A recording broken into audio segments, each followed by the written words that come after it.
ఎండిన గోదావరిలో రామగుండం మాజీ ఎమ్మెల్యే కోరుకొంటి చందర్ సమక్షంలో ఆటలాడి బీఆర్ఎస్ శ్రేణులు వినూత్న నిరసన తెలిపారు. రామగుండం మాజీ ఎమ్మెల్యే కోరుకొంటి చందర్ ఆధ్వర్యంలో గోదావరి కని పట్టణ శివారు గోదావరి నది ఇసుకలో పార్టీ నాయకులు కార్యకర్తలు పెద్ద ఎత్తున వినూత్న నిరసన కార్యక్రమం చేపట్టారు. ఇసుకలో బీఆర్ఎస్ నాయకులు క్రికెట్, ఖోఖో, కబడ్డీ ఆటల పోటీలు నిర్వహించారు.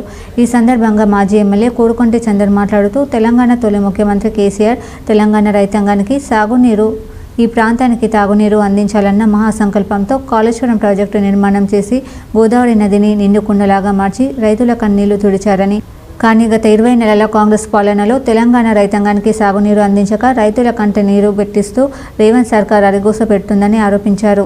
గోదావరి నదిని ఎడారిగా మార్చిన ఘనత కాంగ్రెస్ ప్రభుత్వానికి దక్కుతుందని అన్నారు. కేసీఆర్ పాలనలో కేసీఆర్ సీఎంగా కొనసాగిన సమయంలో గోదావరి నిండుకుండగా ఉండేదని, కాంగ్రెస్ సర్కార్ గద్దెనెక్కిన తర్వాత నిండుకుండలో ఉన్న గోదావరి ఎడారిలా మారిందన్నారు. తాము ఎమ్మెల్యేగా ఉన్న సమయంలో నిండుకుండలాగా ఉన్న గోదావరి నదిలో పడవల పోటీలు నిర్వహించామని గుర్తు చేశారు. గలగల పారే గోదావరి నది కాంగ్రెస్ పాలనలో ఎడారిగా మారిందని ఆయన ఎద్దేవా చేశారు. రైతులకు ప్రజల తాగునీరు అందక ఇబ్బందులు పడుతున్నారని అన్నారు. ఎన్నికల సమయంలో కాళేశ్వరం ప్రాజెక్టు కూలిపోయిందని రేవంత్ రెడ్డి అబద్ధపు ప్రచారాలు చేస్తూ ప్రజలను, రైతులను నమ్మించి ఎన్నికలు గెలిచాక ప్రజలను నట్టేట ముంచారన్నారు. కాళేశ్వరం ప్రాజెక్టు 2 ఫిల్టర్లు కుంగితే మరమ్మతులు చేయకుండా రేవంత్ ప్రభుత్వం కాళేశ్వరం ప్రాజెక్టుపై, కేసీఆర్పై అక్కసుతో రైతులను నానా ఇబ్బందులకు గురి చేస్తున్నారని అన్నారు. పంటలు ఎండిపోకుండా ఇప్పటికైనా రైతులకు సాగునీరు ఇవ్వాలని డిమాండ్ చేశారు. ప్రజలకు ఎన్నికల ముందు ప్రజలకు ఇచ్చిన హామీలను నెరవేర్చాలని, కన్నెపల్లి పంప్ హౌస్ నుండి నీటిని విడుదల చేయాలని ఆయన డిమాండ్ చేశారు. తెలంగాణ ఉద్యమ మహానాయకులు, అపర భగీరథులు, తెలంగాణ తొలి ముఖ్యమంత్రి వర్యులు కేసీఆర్ గారు ముఖ్యమంత్రిగా ఉన్నప్పుడు మేము ఇక్కడ ఎమ్మెల్యేగా 5 ఏళ్ల పాటు రామగుండంలో ఉన్నాం. ఆ రోజు నిండుకుండలా ఉన్నటువంటి యొక్క గోదావరిలో పడవల పోటీలను నిర్వహించినాం. 20 నెలలుగా కాళేశ్వరం ప్రాజెక్టు మీద కేసీఆర్ గారి మీద అక్కసుతో, బీఆర్ఎస్ పార్టీ మీద అక్కసుతో ఈరోజు కాళేశ్వరంను పంపులను ప్రారంభం చేయకపోవడం మూలాన గోదావరి ఎండిపోయింది. ఈ ఎండిపోయినటువంటి గోదావరిలో ఇలా మేమందరూ కూడా కబడ్డీ పోటీలు, క్రికెట్ పోటీలు, అదేవిధంగా ఖోఖో పోటీలను ఇలా నిర్వహించుకోవడం జరుగుతూ ఉన్నది. ఈ యొక్క ప్రభుత్వానికి కనువిప్పు కావాలని గతంలో పాదయాత్ర చేసినాం. ఈ ప్రాంతం అంతా కూడా ఎడారిగా మారుతున్నది.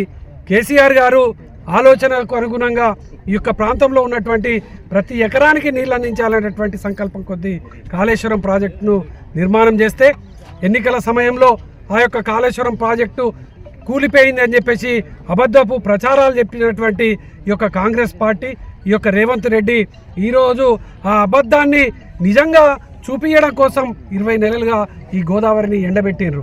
225 ఉన్నటువంటి పిల్లర్లు, 2 పిల్లర్లు మాత్రమే ఈ యొక్క చిన్నగా డ్యామేజ్ ఉంటే వాటిని రిపేర్ చేయడానికి అవకాశం ఉన్నా కూడా రిపేర్ చేయకపోగా ఇలా రైతుల మీద ఇలా ప్రతి ఒక్క ఎకరానికి ఎండగొట్టేటువంటి పరిస్థితికి దాపరించేటువంటి పరిస్థితి వచ్చింది. కాబట్టి ఈ ప్రభుత్వానికి కనువిప్పు కావాలని, ఈ ప్రభుత్వానికి ఇప్పటికైనా కూడా ఈ యొక్క కాళేశ్వరం ప్రాజెక్టును వెంటనే ప్రారంభం చేయాలని, కన్నెపల్లి పంప్ హౌజులను వెంటనే పంపులను స్టార్ట్ చేయాలని డిమాండ్ చేస్తూ బీఆర్ఎస్ పార్టీ పక్షాన నిరసనగా ఈ యొక్క క్రీడలను ఎండిపోయినటువంటి గోదావరిలో నిర్వహించడం జరుగుతున్నది. రేవంత్ రెడ్డి ముఖ్యమంత్రి గారు ఇప్పటికైనా మీరు రైతుల మీద, బీఆర్ఎస్ పార్టీ మీద, కేసీఆర్ గారి మీద కోపం ఉంటే ఉండవచ్చు కాక, మీరు రైతులు మీకు ఏం చేసిండ్రు? రైతుల మీద మీకు కోపం ఎందుకు? ఇలా ఎండిపోయేటువంటి పరిస్థితి ఉన్నది. ఇప్పటికీ వర్షాకాలం 50% కంప్లీట్ అయిపోయింది. ఇప్పటికే గోదావరిలో నీళ్ళు లేవు. ప్రాణహిత ద్వారా వచ్చేటువంటి నీళ్లు 1,48,000 క్యూసెక్కులు ప్రతిరోజు సముద్రంలో కలుస్తూ ఉన్నాయి. వాటినన్నా మీరు వెంటనే ఈ యొక్క తెలంగాణ ప్రాంతంలో ఉన్నటువంటి రైతాంగానికి ఇవ్వాలని ఈ సందర్భంగా మేము డిమాండ్ చేస్తూ ఉన్నాం. ఈ కార్యక్రమంలో బీఆర్ఎస్ మాజీ కార్పొరేటర్లు కల్వచల కృష్ణవేణి, గాదం విజయ, బాద్యాంజలి, టీబీజీ కేసు నాయకులు పల్లపల్లి రవి, నూనె కొమరయ్య, వడ్డేపల్లి శంకర్, బీఆర్ఎస్ పార్టీ నాయకులు అచ్చవేణు, తోకల రమేష్, చిలకలపల్లి శ్రీనివాస్, మారుతి, కాలువ శ్రీనివాస్, పీచర్ శ్రీనివాస్, జక్కుల తిరుపతి, అల్లమ్మ ఇలయ్య, కేశవగౌడ్, ఇరుగురాల శ్రవణ్, చింటూ, సట్టు శ్రీనివాస్, కలవేని రవీందర్, భానుచందర్, నూతి తిరుపతి, గుంపుల లక్ష్మి, ఆర్చనపల్లి శ్రీనివాస్, బండారి ప్రవీణ్, గుర్రం పద్మ, సుజాత లక్ష్మి, బుర్ర వెంకటేష్, ఆవునూరి వెంకటేష్, కిరణ్ జీ తదితరులు పాల్గొన్నారు.